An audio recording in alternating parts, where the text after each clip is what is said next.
You have what you think is a great business idea, but you're not sure if there are people that will actually want your products and services. The next step is to actually validate your business. And there's two different ways that I suggest doing this. First, you have soft validation, which is what you can do right now without an audience, literally as I teach you how to do it. The second is hard validation, and I'll talk about that coming right up. But first, let's talk about soft validation, which basically means doing just a little bit of market research yourself. I like using tools like Google, Facebook, and YouTube to see if a topic is popular. Now, I'm a digital media company, so this might look a little different than what you might do if, for example, you're creating a brick and mortar business. You still have to do digital marketing as a brick and mortar business. But whereas I, for this example, I'm going to be looking to see if personal finance for millennials is a great topic for a business or a great business idea, you might be looking at, oh, is there another beer brewery in my city? Or how have breweries done in the local cities around me? That might be the kind of market research you do to see what type of competition is out there, if there's an audience for that competition. It's relatively easy to go online and see what companies are doing what you're doing, how are they doing it, and are they successful. If there's another company that's doing exactly what you're doing and it doesn't seem like they have a lot of followers on social media, it doesn't look like they have a lot of business going to their website, then it might mean that your business idea is not valid. Not necessarily, because some companies are really, really good without that social media presence, but it's an easy indicator for a lot of online products and online businesses. So let's dive in and actually do a bit of validation. For this example, as I mentioned, I'm thinking about a business geared towards millennials about personal finance. I know personal finance is a huge topic, but I feel like there's a niche or an area that's not being served as much as it could be, and that's finance for millennials.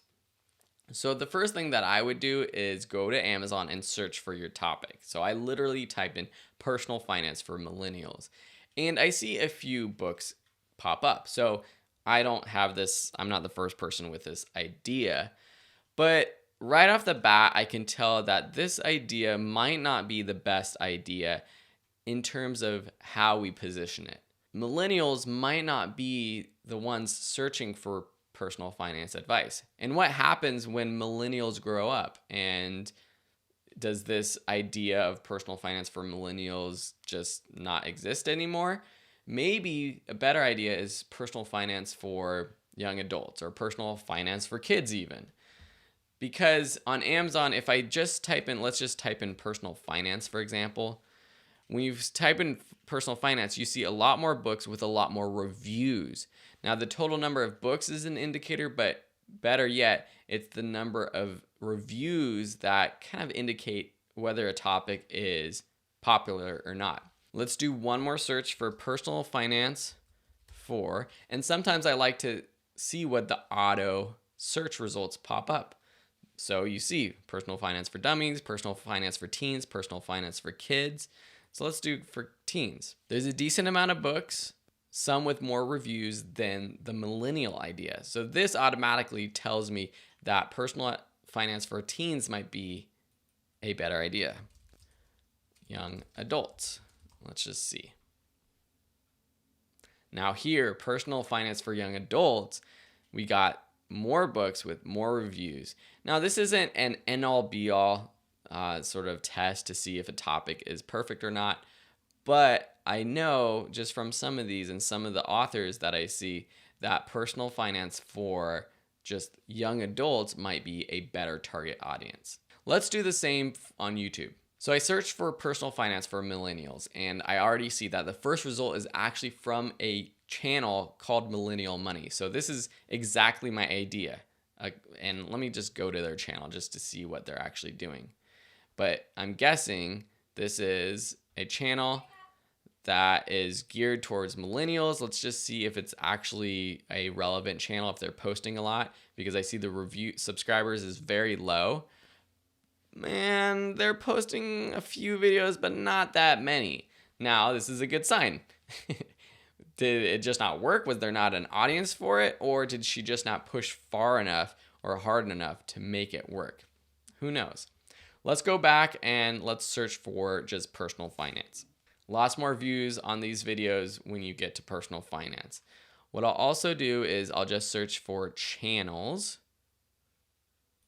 instead of videos to see what types of channels there are. What I've actually personally heard is that personal finance is an area on YouTube that is underserved. That's something I've heard through some other research. So that's partly why I think YouTube does need some more personal finance channels. But I don't think, again, that personal finance for millennials is a great idea. Lastly, let's go over to Facebook.